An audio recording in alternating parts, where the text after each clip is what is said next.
Welcome back. If you just joined us, you're watching the news at 10, broadcasting on Channels Television live from Lagos. A reminder of our main stories. Health Minister gives assurances that Nigeria is making good progress with containing the Ebola virus disease, confirms the 19th case in the country. Also, lawmakers in Edo State hold separate sittings in Benin City after months of protracted crisis. Then the military says that the flashpoint town of Bama in Borno State has been recaptured, and EU member states approve new sanctions package against Russia to come into effect in the next few days. All of these top stories can be found on our website, channelstv.com, also on youtube.com channels web. You can get our videos. If you're on the move, visit m.channelstv.com so you can view us live on your mobile device after downloading the Channels TV app for Android, iOS and Windows phones from their respective stores. You can also interact with the Channels Eyewitness feature on our Android, iOS and Windows 8 platforms. So if you have pictures and videos that you'd like to share with us, tap the application on your device, swipe to reveal the Eyewitness menu and follow the instructions. The Reuters news agency is today reporting a senior military official is saying the flashpoint town of Bama, northeast Borno State, has been recaptured from Boko Haram insurgents. The Nigerian military is also reported to have blocked the Islamist militants' advance towards the state capital, Maiduguri. Government forces are also reported to be repelling an advance into neighboring Adamawa state, but the militant group, which has recently departed from its usual hit-and-run tactics and started to seize towns and territories. According to Reuters, the government source, who asked not to be named, says Boko Haram fighters had been driven from Bama, 70 kilometers southeast of Maiduguri. A source also said the government's warplanes have bombed and strafed the militants after they stormed Bama last week. Bama has been recaptured by the soldiers, and I can confirm to you Maiduguri is safe. The official is quoted as having told Reuters. Nigeria's military had deployed reinforcements to Adamawa State to confront this threat and was setting up roadblocks and positions around Wubi to prevent the militants from advancing further south, says the government official. Well, beyond being victims in conflict situations, women can go on to become key decision makers in the peace-building process. The suggestion was offered at a gathering of officials of international development agencies, civil society organizations and government agencies in Abuja. Our correspondent, Larry Lasisi, reports that the event was the launch of a project aimed at promoting women's engagement in peace and security in northern Nigeria. However, it has been recognized that women suffer the most in armed conflict situations, a situation that is similar to what is happening in the northern part of Nigeria, which is witnessing armed conflict and growing insecurity. This gathering of international development agencies, civil society organizations, government officials and traditional rulers are here to take another look at the role of women in conflict, this time as agents of peace and security. While there have been discussions at all policy levels on women, peace and security, there has been less policy recognition of women as agents of change at the national and community levels. This is the main reason why it is important to analyze women's participation through the lens of peace processes.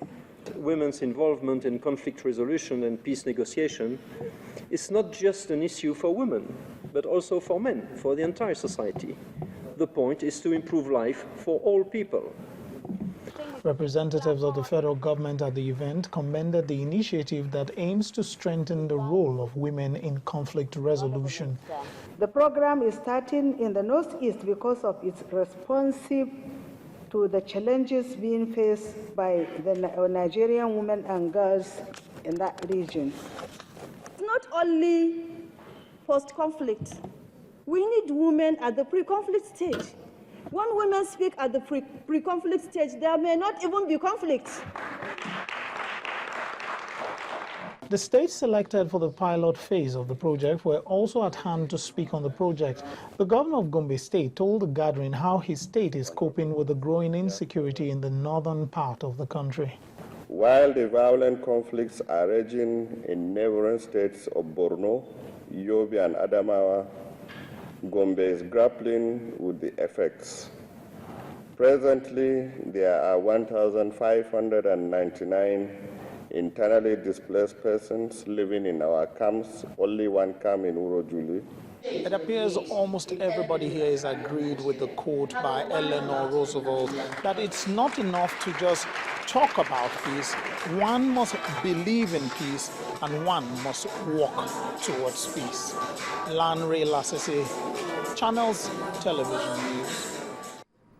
We turn now to the politics of governance. Members of the Edo State House of Assembly have resumed from their 5-week recess and expectedly today sat at 2 different venues, while the lawmakers of the People's Democratic Party sat at the State Assembly complex. Their counterparts in the All Progressives Congress held their sitting at Government House. Both factions proposed and adopted their business calendars for the new quarter. The lawmakers have been holding parallel sittings at the separate venues since June this year. The PDP lawmakers arrive at the assembly complex, but they have to wait for about an hour for the hollowed chambers to be cleaned before commencing their sitting.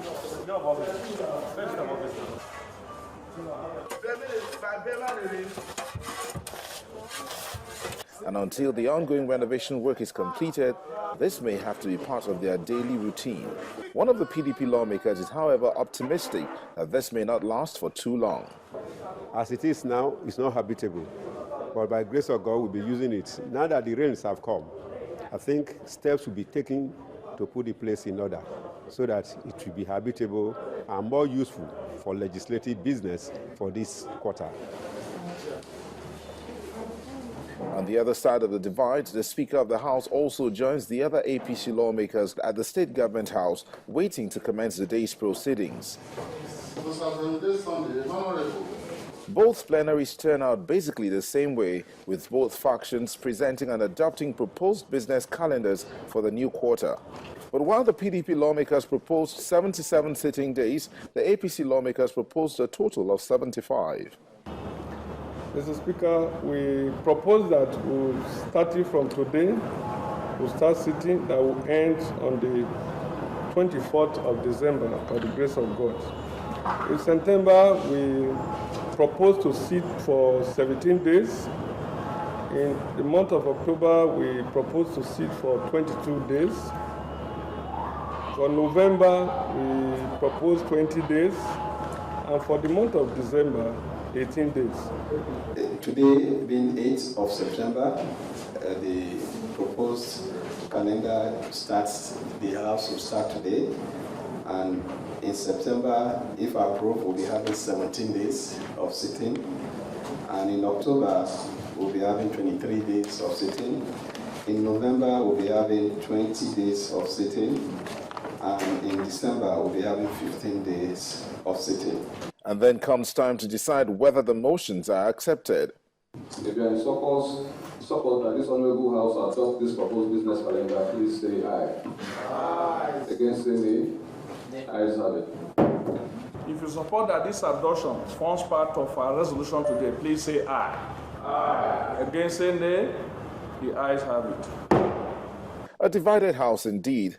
But what is the implication of having 2 separate bodies of lawmakers in one government?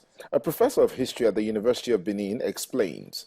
What we are having, of course, now is that there are 2 centers of power as far as that particular arm of government is concerned. And what we have, of course, is that there is one of the arms that is closely connected with the executive. And to that extent, we expect that resolutions coming from that particular arm, that is the, I don't know if we can call them factions now, that are in place supporting the governor, they will come up with good resolutions that the government, of course, naturally will want to implement.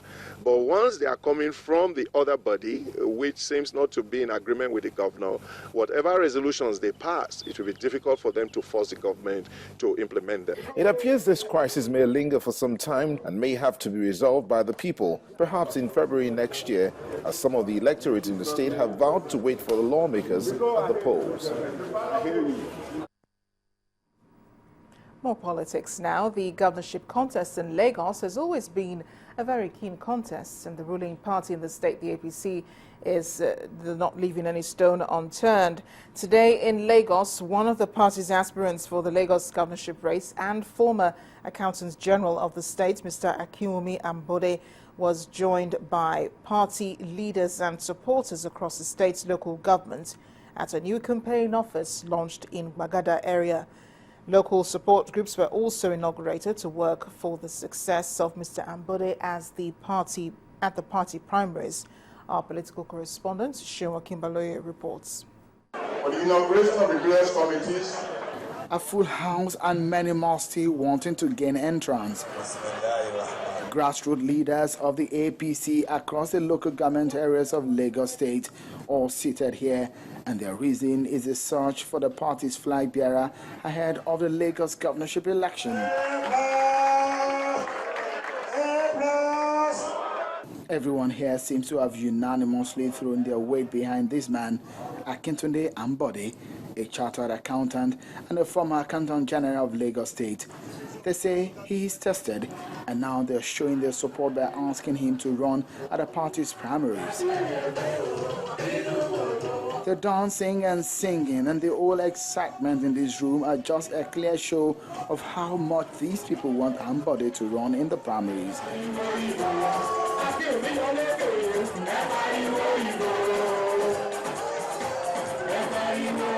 When some of the leaders of the different groups climb the podium, the endorsements are in clear terms.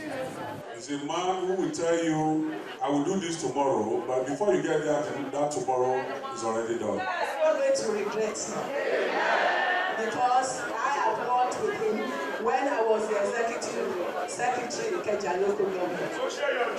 And he's capable. All the other aspirants are coming to work for the success of Ambode. More cheer for the man Akintunde Ambode, and the time comes for him to speak on his ambition. That continuity has to be taken to another level. And that is where I stand before you to say that we want to create a new level of leadership that challenges the status quo and develop our people so that they can be free of poverty and what we have. In the end, the different groups get the Ambode campaign organization posters, which is a signal that work has commenced, and this building launched for the purpose of the campaigns. But the assurance that oozes out of this garden is that of confidence that Ambode will emerge successful out of the several aspirants of the party that are willing to contest. Sheung Okimbaloye reporting for Channels Television News.